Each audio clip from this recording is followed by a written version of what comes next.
On se pose une question aujourd'hui, à qui appartient réellement le corps des femmes? À la loi, à la société, aux traditions ou à elles-mêmes?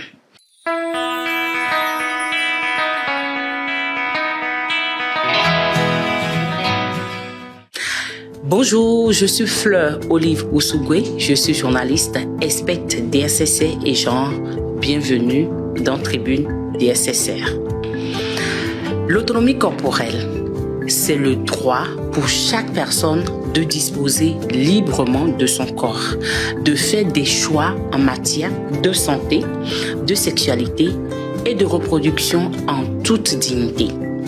Sur la question de l'interruption volontaire de grossesse, par exemple, cette autonomie prend tout son sens parce qu'il s'agit d'un choix profondément intime, souvent difficile pour les femmes, ce que vous ignorez souvent, mais qui appartient avant tout à la femme, à la fille concernée.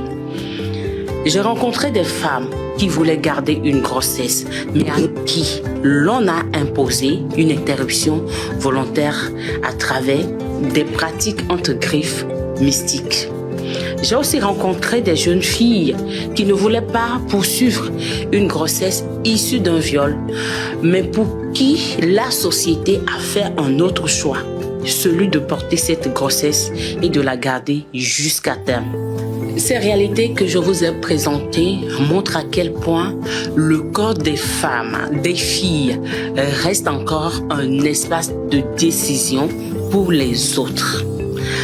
La question de l'autonomie corporelle ne devrait pas être un principe à négocier, ni un privilège accordé aux femmes selon les circonstances ou selon la personne que l'on a en face.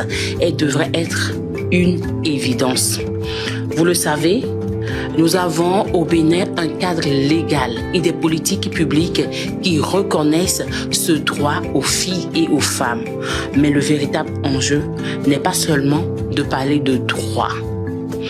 Il est de créer enfin des environnements où chaque femme, chaque fille peut faire un choix libre, éclairé et surtout respecté de tous.